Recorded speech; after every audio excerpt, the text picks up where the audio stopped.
Now let us continue our discussion with object-oriented programming concepts of Python.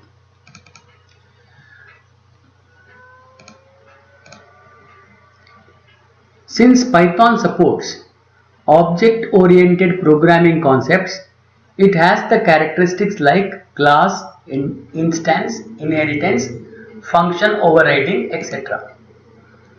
OOP concepts. Class. Class statement is used to define a class and bind it to a name.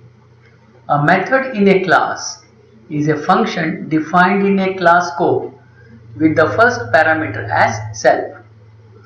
The self variable is explicit. It references the current object, that is the object whose method is currently executing. A constructor is a method named with double underscore init double underscore open parenthesis and close parenthesis and is used to initialize the objects. Methods are invoked using the instance and the dot operator. A destructor method is named with double underscore del double underscore open parenthesis close parenthesis which destructs the object. Okay, now let us discuss one program and we'll see how the classes how we can work with the class. Okay, so here I have declared and defined one class named as student. What is the syntax? Syntax is class keyword, student is the name of the class and then colon. Then I have here student count which is equal to 0. What is this student count? Student count is the class variable. Let us see what are the different types of variables we can have in a class. When we work with the class, there are two main types of variables, class variables which have the same name across all class instances, that is static variables, and instance variables which have different values for each object. Class or static variables are shared by all the objects. So in this case, which is the class variable, student count is the class variable. So class or static variables are shared by all objects. Instance or non-static variables are different for different objects. So every object has a copy of it. So you can look at this. Now this nm or r number, sub, marks are what? The instance variable. So each of the object has a separate copy of nm, a separate copy of r number, separate copy of sub and separate copy of marks. Class variables are declared inside the class definition but outside any of the instance method. Now look at this. This is the class variable which is declared inside the class but before defining any of the instance method. And instance variable declared inside the constructor method of class, they are tied to the particular object instance of the class. Hence the contents of an instance variable are completely independent from one object instance to the other object. Okay, now here in this example we have created two objects, one object named as std1 and another object named as std2. Okay, so here this is the class variable student count and nm, rnum, sub and marks are instance variable. Now let us execute this program so that it will be easy for me to explain and you to understand. Okay, now this is what? This is the constructor. How did you come to know that this is a constructor? Because I have at least defined with double underscore, then init and double underscore. So how do we define? How we define it with the help of diff keyword. Okay. So now I have this constructor, and which is the first parameter in that constructor? The first parameter is always self. Then I have the parameters which are passed from the passed when the object is created. If suppose I have to pass some value, some parameters. Okay. Now here I have also declared and defined one destructor. Again, how do I declare it? With the keyword, starting with the keyword def double underscore del double underscore, and again inside the parenthesis I just have self and then the colon. So constructor is also, here def double underscore init double underscore, and inside this parenthesis what I have different parameters, and it is terminated here with the help of the colon. Okay. Now, and I have declared two different methods for this particular class student. One is get student count and another is print marks. Now here std1, I have created one object std1 is of type class student, and which is passing four parameters: Kritika, then the number 13, then DBMS, and then 92. So when this particular object std1 is created, Kritika is passed to name, 13 is passed to roll number, DBM is passed to subject, 92 is passed to value. And what is happening inside this constructor? Now the instance variables nm is created, and how it is created? Self.nm. Self means what now? Self represents this particular object std1.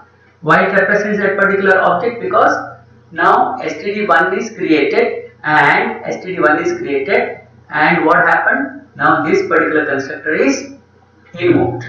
Okay. So nm has now value as Kritika, rnum has the value as 13, sub has the value as dbms, marks has the value as 92.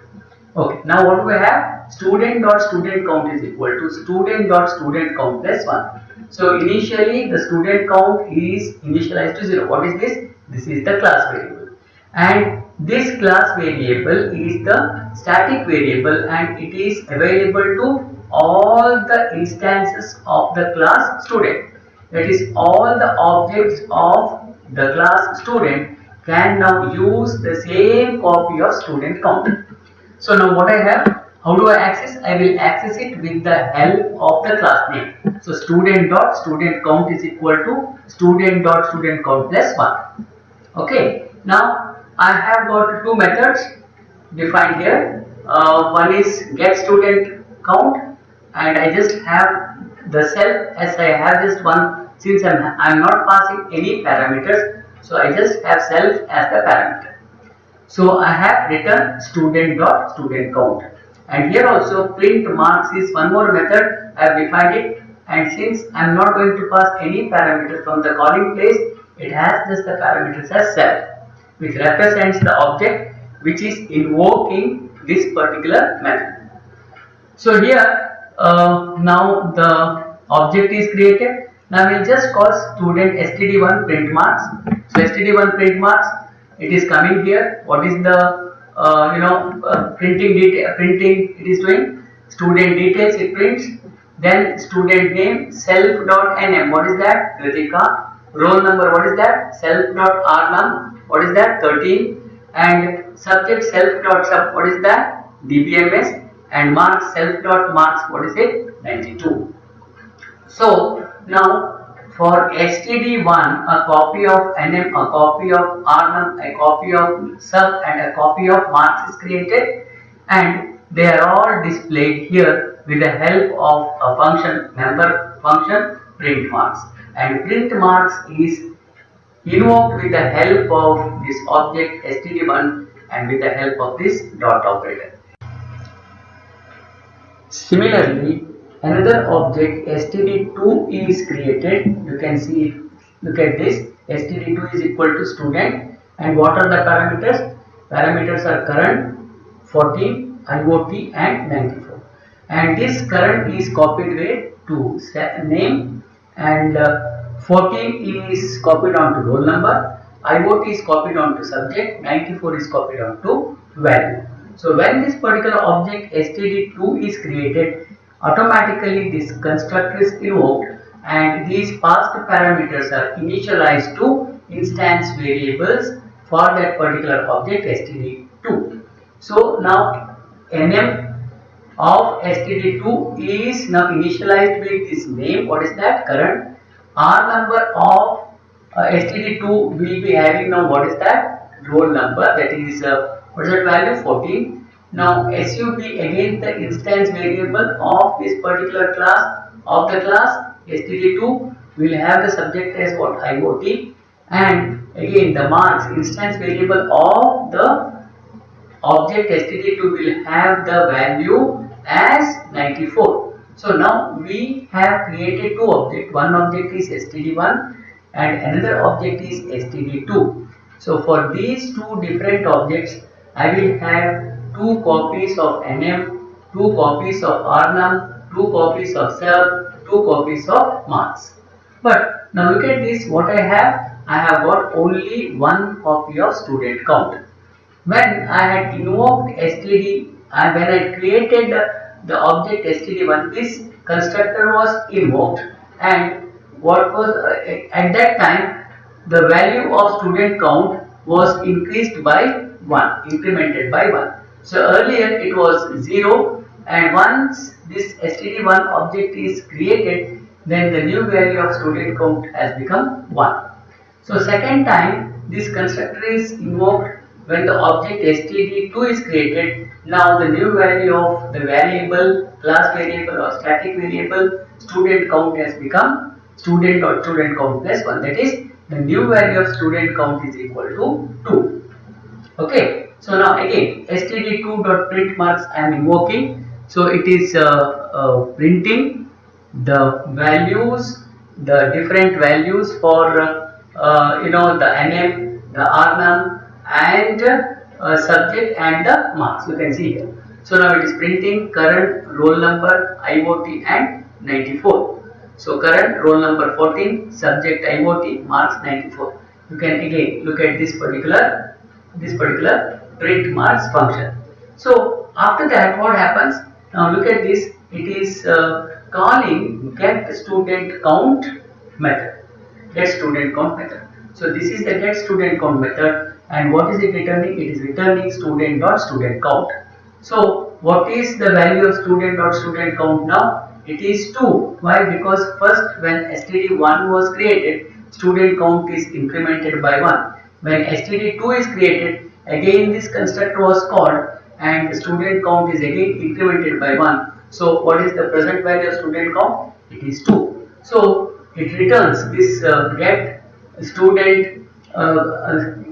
student count method returns the value as 2, and when it is passed to, it is returned to this particular variable count, and that is printed now.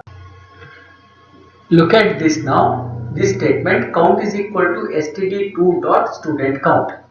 So now I am using this class variable student count with the help of the object std2, and I am getting this particular value of student count to this particular variable count, and I am again printing that particular value count, which is equal to 2. So you can look at this. This is 2, and now I am calling the destructor.